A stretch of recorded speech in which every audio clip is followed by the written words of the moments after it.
ఉగ్రదాడి నేపథ్యంలో కశ్మీర్లో ఉగ్రవేట ముమ్మరంగా సాగుతుంది. పహల్గాం పరిసర ప్రాంతాలను భద్రతా బలగాలు జల్లెడ పడుతున్నాయి.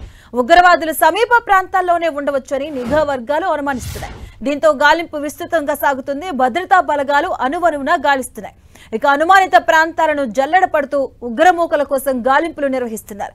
సున్నితమైన ప్రాంతాల్లోనూ సోదాలు జరుగుతూ ఉన్నాయి.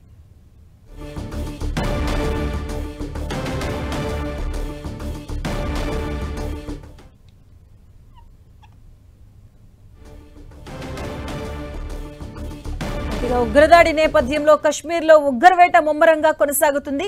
పహల్గాం పరిసర ప్రాంతాలను భద్రతా బలగాలు జల్లెడ పడుతున్నాయి.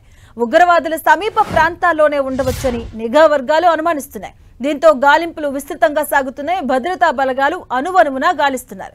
ఇక అనుమానిత ప్రాంతాలను జల్లెడ పడుతూ ఉగ్రమూకల కోసం గాలింపులు నిర్వహిస్తూ ఉన్నారు. సున్నితమైన ప్రాంతాల్లోనూ సోదాలు జరుగుతున్నాయి.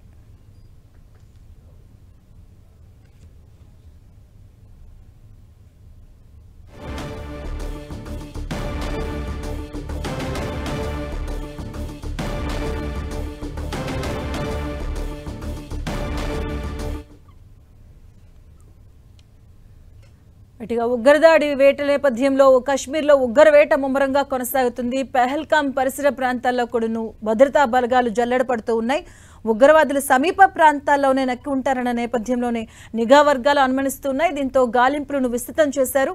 మరోవైపు భద్రతా బలగాలు అణువణువున కూడా గాలిస్తూ ఉన్నాయి. ఉగ్రవాదుల కోసం ప్రతి ఒక్క ప్రాంతాన్ని కూడా జల్లెడ పడుతూ ఉన్నారు. ఉగ్రమూకల కోసం గాలింపులు నిర్వహిస్తున్నారు భద్రతా బలగాలు. సున్నితమైన ప్రాంతాలను సైతం సోదాలు జరుగుతున్నాయి.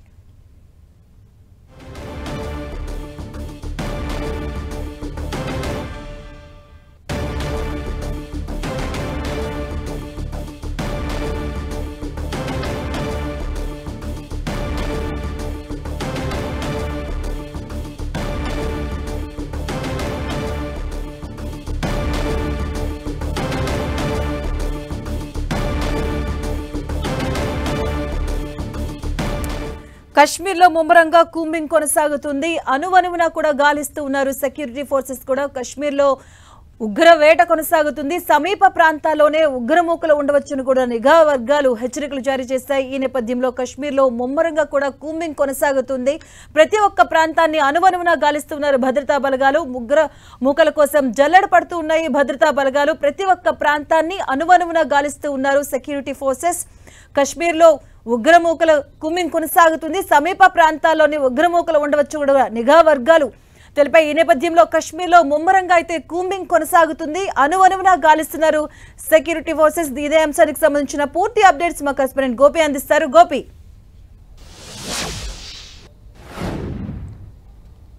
మధు, పహల్గాం ఉగ్ర దాడి తర్వాత ఉగ్రవాదులంతా కూడా స్థానికంగానే దాక్కొని ఉండొచ్చు అన్న పక్కా సమాచారం మేరకు భద్రతా బలగాలన్నీ కూడా పూర్తిగా కూంబింగ్ నిర్వహిస్తున్న పరిస్థితి అయితే కనపడుతుంది.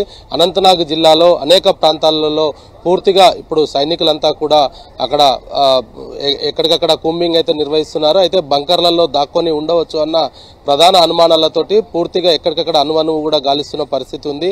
24 మందిని హతమార్చిన తర్వాత వాళ్ళు తిరిగి వేరే ప్రాంతానికి వెళ్లే అవకాశం లేకపోవడంతో అక్కడే స్థానికంగా దాక్కొని ఉంటారు. ఖచ్చితంగా ఇదే ప్రాంతంలో నివసించే వారు వాళ్లకు సహకరించి ఉండొచ్చు అన్న అనుమానాలతోటి ప్రస్తుతం అయితే కూంబింగ్ ఆపరేషన్ అయితే కొనసాగుతుంది. ఇటు పారామిలిటరీ బలగాలు అదేవిధంగా ఆర్మీ సంయుక్తంగా ఈ యొక్క ఆపరేషన్ అయితే నిర్వహిస్తున్నాయి. అయితే ఇప్పటికే భారత ప్రభుత్వం దీనిపైన కొంత కఠినంగా వ్యవహరించాలంటూ కూడా చెప్పడం జరిగింది. నిన్న మొన్న అమిత్ షా పర్యటనలో భాగంగా దీనిపైన పూర్తిగా అక్కడ అధికారులతోటి కూడా సమీక్షలు నిర్వహించడం జరిగింది. అక్కడ పరిస్థితులను ఎప్పటికప్పుడు ఆయనకు తెలియజేయాలంటూ కూడా ఆయన అధికారులను ఆదేశించడం జరిగింది. అయితే ఉగ్రమూక దాడి అనంతరం అక్కడ ఉన్న పరిస్థితులన్నిటిపైన కూడా ఇప్పటికే ఉన్నతాధికారులంతా కూడా కేంద్ర హోంశాఖకు కొంత నివేదిక కూడా అందించడం జరిగింది. అయితే ప్రస్తుత ఈ యొక్క బలగాలన్నీ కూడా అనంతనాగ్ జిల్లాలో పూర్తిగా కూంబింగ్ అయితే నిర్వహిస్తున్నారు. ముష్కరుల కోసం వేట ఇంకా కొనసాగుతుంది. అయితే వాళ్ళను ఎట్టు పరిస్థితుల్లో పట్టుకొని తీరుతామనేది కూడా చెప్తున్న పరిస్థితి అయితే కనపడుతుంది. మరి ఈ రోజు రేపు రేపు కూడా ఈ యొక్క భద్రతా బలగాలు అనంతనాగ్ జిల్లాలోనే పూర్తిగా కూంబింగ్ నిర్వహించే పరిస్థితి అయితే కనపడుతుంది. దేశవ్యాప్తంగా చర్చనీయాంశమైన ముష్కరుల దాడి అనంతరం అక్కడ పరిస్థితులను ఎప్పటికప్పుడు భద్రతా బలగాలు పర్యవేక్షిస్తున్నాయి. ఇటు పర్యాటకులను కూడా సురక్షితంగా తమ గమ్యస్థానాలకు చేర్చేందుకు ఇటు పారామిలిటరీ అదేవిధంగా మిలిటరీ సిబ్బంది కూడా పూర్తి సహాయ సహకారాలు అయితే అందిస్తున్న పరిస్థితి కనపడుతుంది. ఒకవైపు పర్యాటకులను తమ గమ్యస్థానానికి చేరుస్తూనే మరొక వైపు కూంబింగ్ ఆపరేషన్ ని కూడా నిర్వహిస్తున్నారు. ఈ సెర్చ్ ఆపరేషన్ మరికొన్ని రోజులు కూడా కొనసాగే అవకాశాలు అయితే కనపడుతున్నాయి. ఒక్కసారిగా మంచు అంతా కరగడంతో అడవుల వెనుకాల దాక్కొని ఉండొచ్చు లేదా స్థానికంగా ఎవరైనా వారికి సహకరించి ఉండొచ్చు అన్న అనుమానాలతో నిన్న వాళ్ళ ఊహా చిత్రాలను కూడా విడుదల చేయడం జరిగింది. వారికి సంబంధించి 20 లక్షల రూపాయల రివార్డును కూడా జమ్మూ ప్రభుత్వం ప్రకటించడం జరిగింది. అయితే ముష్కరులను ఎట్టి పరిస్థితుల్లో ఏరివేయాలన్న లక్ష్యంతో ప్రస్తుతం ఇటు పారామిలిటరీ మిలిటరీ దళాలు సంయుక్తంగా ఈ యొక్క జాయింట్ ఆపరేషన్ అయితే నిర్వహిస్తున్న పరిస్థితి కనపడుతుంది. మధు. Okay, thank you Gopi.